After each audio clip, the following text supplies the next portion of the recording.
Hello students, welcome again RK UGC NET classes. So first of all तो जो UGC NET का paper first होता है तो उसके लिए क्यूरीज आ रही थी। सो मैं लास्ट में लूंगी कि क्या क्यूरीज है इंस्टाग्राम पेज पे। एंड अभी तो जो टॉपिक है हमारा वो है कॉस्ट ऑफ कैपिटल, पूंजी की लागत। इट मीन्स दैट कि आपके पास में आप कितना कैपिटल लगाए और उस कैपिटल पे कैसे कॉस्ट निकालेंगे, तो वो होता है आपकी पूंजी की लागत। इसको फॉर एग्जाम्पल से समझते हैं। फॉर एग्जाम्पल यहाँ पे एक कंपनी है XYZ लिमिटेड, और एक कंपनी अलग अलग तरीके से कैपिटल लगाना चाहती है अपने बिजनेस में। और कैपिटल यहाँ पे जो आपकी कंपनी में होती है वो कितने प्रकार की होती है। एक तो होता है आपका इक्विटी शेयर, सेकंड होता है प्रेफरेंस शेयर, एंड थर्ड होता है आपका डिबेंचर। प्रेफरेंस शेयर को यहाँ पे क्या दिया जाता है, डिविडेंड, एंड डिबेंचर को क्या देते हैं, इंटरेस्ट पेड करते हैं डिबेंचर को। सपोज दैट कि आपका ए एक व्यक्ति है, बी एक व्यक्ति है और सी भी यहाँ पे एक इन्वेस्टर है। तो अगर ए 50% यहाँ पे क्या लाता है, कैपिटल लेके आता है कंपनी में, एंड बी भी यहाँ पे 50% कैपिटल लेके आता है, 50% कैपिटल लेके आता है, एंड सी यहाँ पे कौन है, इन्वेस्टर। ये 25% की यहाँ पे कैपिटल यहाँ पे इन्वेस्ट करना चाहता है। सो ये चाहेगा कि अगर मैं 25% अगर बिजनेस में कैपिटल लगाता हूँ तो मुझे यहाँ पे कितना रिटर्न मिलेगा, मतलब मुझे यहाँ पे अर्न कितना होगा, अर्न यहाँ पे जो उसका रिटर्न मिलेगा वो कितना होगा। तो एटलीस्ट अगर वो 25% की कैपिटल लगा रहा है कंपनी में, तो वो चाहेगा कि मुझे यहाँ पे एटलीस्ट 40% तो मतलब रिटर्न मिले ही मिले। जिस कैपिटल पे वो लगा रहा है, जिस कंपनी में कैपिटल लगा रहा है, तो वो चाहेगा कि मुझे 40% तो एटलीस्ट मिले ही मिले, कि मुझे इतना तो कमाई, इतना तो प्रॉफिट हो कि मेरा जो 25% जो मैं कैपिटल इन्वेस्ट कर रहा हूँ वो मुझे रिटर्न मिल जाए। सो दैट ये होता है आपका कॉस्ट ऑफ कैपिटल। जो इस चीज रिटर्न ऑन इन्वेस्टमेंट को ही निकालने के लिए, यहाँ पे देखने के लिए कॉस्ट ऑफ कैपिटल की कैलकुलेशन की जाती है। तो एक तरीके से कहते हैं कि कॉस्ट ऑफ जो कैपिटल होती है उसको रिटर्न ऑन इन्वेस्टमेंट भी के नाम से भी जाना जाता है।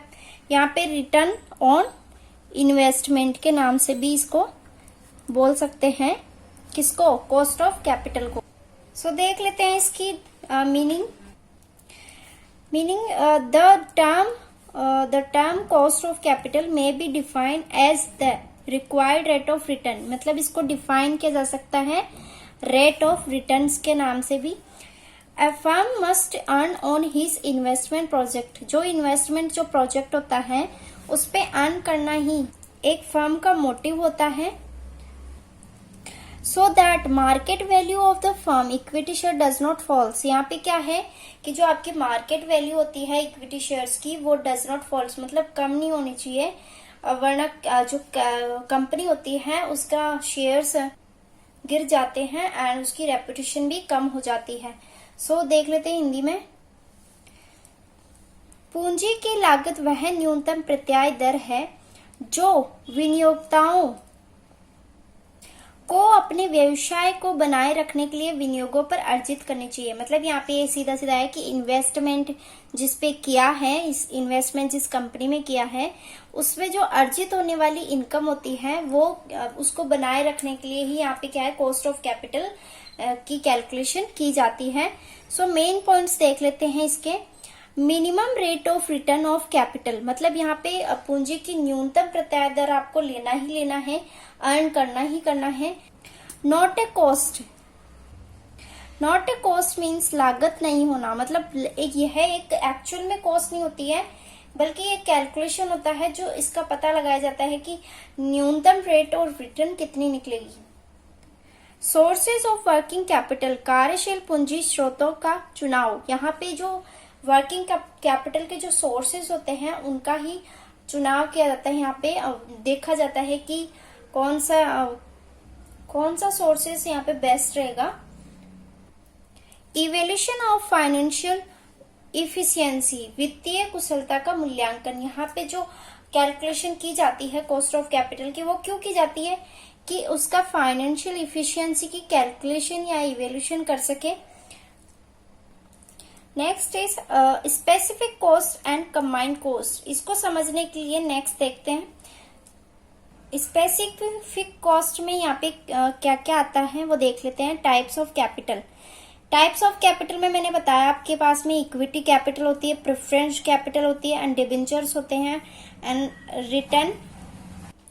रिटेन अर्निंग होती है। सो डेब्ट जो कैपिटल होती है उसको केडी से डिनोट करते हैं, इक्विटी कैपिटल होती है उसको केई से डिनोट करते हैं, एंड जो आपके प्रेफरेंस कैपिटल होती है उसको केपी से डिनोट करते हैं, और जो रिटेन अर्निंग होता है उसको केआर से डिनोट करते हैं। तो अभी फॉर्मूला जब देखेंगे तब यहाँ पे जब क्वेश्चंस करेंगे तो डायरेक्टली केडी और केई, केपी और केआर ही लिखेंगे। तो ये सब जो होती है आपकी, ये जो केडी, केई, केपी, केआर, इन सभी को क्या कहते हैं, स्पेसिफिक कॉस्ट कहते हैं। ये मेन होता है आपके जो कंपनी के अंदर कैपिटल लगाई जाती है वो मेन होती है।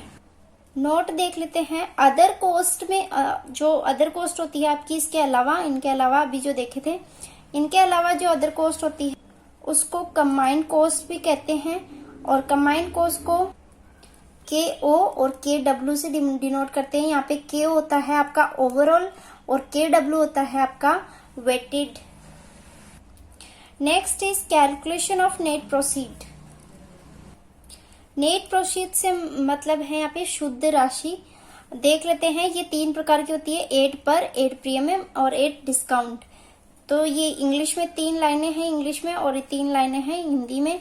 तो इंग्लिश में देख लेते हैं 8 पर। तो 8 पर होता है आपके पर value minus floating cost, and इसी को हिंदी में कहते हैं सम मूल्य पर निर्गमन। शुद्ध राशि इज इक्वल्स टू सम मूल्य माइनस निर्गमन लागत।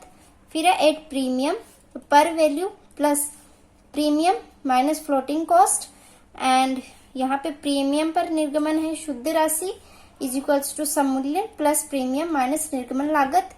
एंड 8 डिस्काउंट पे देख लेते हैं, पर value minus discount minus floating cost, इसको हिंदी में बोलते हैं बट्टे पर निर्गमन। शुद्ध राशि इज इक्वल्स टू सम मूल्य माइनस बट्टा माइनस निर्गमन लागत। तो ये होती है आपके नेट प्रोसीड निकालने के फॉर्मूला। नेट प्रोसीड आपका कैसे कैलकुलेशन करते हैं नेट प्रोसीड की वो देख लेते हैं। यहाँ पे नेट अमाउंट भी बोलते हैं इसको, नेट प्रोसीड को। सो first of all value of debenture, value of debenture minus, इसमें से लेस करेंगे issue expenses, issue expenses. It means that कि आपके पास में 10% डिबेंचर है। 10 डिबेंचर कितने हैं, 10% वाले कितने हैं 1000, और रुपीज इस पे कितना है 100। तो यहाँ पे 1000 इंटू 100, तो इसकी वैल्यू क्या हो गई, वैल्यू हो गई इसकी 1 लाख। डिबेंचर की वैल्यू हो गई 1 लाख। अब इशू एक्सपेंसेस देखते हैं कौन कौन से होते हैं आपके। इशू एक्सपेंसेस में आते हैं आपके, एक तो अंडर राइटिंग कमीशन आता है, अंडर राइटिंग कमीशन,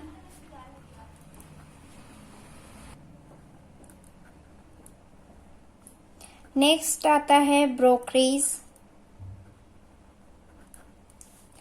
फिर 3rd नंबर पे आता है printing and other expenses, 4th number पे आता है आपका एडवर्टाइजमेंट, एंड 6 नंबर पे आता है स्टैम्प ड्यूटी। तो ये सभी इश्यू एक्सपेंसेस में आते हैं आपके। अंडरराइटिंग कमीशन आप जानते हो कि एक कंपनी के अंदर जब जनता द्वारा पैसा नहीं लगाया जाता है या फिर जो इश्यू करते हैं वो अमाउंट नहीं आती है 90%, ये क्राइटेरिया होता है 90% का, अगर वो नहीं आता है तब ये जो अंडरराइटर्स होते हैं तो वो यहाँ पे अश्योरेंस देते हैं कि अगर आपकी कंपनी के शेयर नहीं बिकेंगे तो हम लोग परचेज कर लेंगे। तो यहाँ पे क्या बोलते हैं कि यहाँ पे हम परचेज कर लेंगे आपके शेयर्स को, सो दैट यहाँ पे ये एक अंडरराइटर्स द्वारा ली गई गारंटी होती है। अंडरराइटर्स को देते हैं कमीशन, उसी को ही अंडरराइटिंग कमीशन कहते हैं। ब्रोकरेज मीनिंग आप जानते हो कि दलाल होता है उसको, और प्रिंटिंग एंड अदर एक्सपेंसेस तो आप एडवर्टाइजमेंट एंड स्टैम्प ड्यूटी तो आप जानते हो।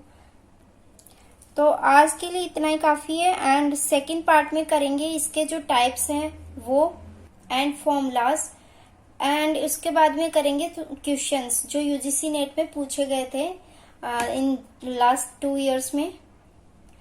एक क्यूरी है इंस्टाग्राम पे, इस पे आती रहती है, स्टूडेंट्स की क्यूरीज रहती है कि पेपर फर्स्ट के लिए कौन सी बुक रेफर करें। तो मैं उनको बता दूं कि केवीएस मदान बेस्ट बुक है। 90% आपका सिलेबस कवर हो जाता है, लेकिन 10% जो होता है वो जो आपके करंट अफेयर्स होता है related to environment and unit से, तो वहां से क्वेश्चंस बनते हैं। तो 10% तो करंट अफेयर्स एंड 90% आपका केवीएस मदान फुलफिल कर देती है बुक। एंड जो केवीएस मदान की बुक होती है उसमें लास्ट में क्वेश्चंस दिए हुए रहते हैं, तो वो ही क्वेश्चंस आपके रिपीट होते हैं। तो this is the best book for paper first. आप कोई से भी स्ट्रीम में से हो, चाहे से आप आर्ट्स से हो या फिर कॉमर्स से हो, तो आप इसको परचेज कर लो इस बुक को, ये बेस्ट है। ये इंस्टाग्राम पे मैसेज आ रहा था स्टूडेंट्स का, तो वहां पे रिप्लाई देना पॉसिबल नहीं हो रहा है कि सो दैट मैं यहाँ पे बता रही हूँ आपको। So thank you so much for watching my video. Next video इससे भी अच्छा होने वाला है।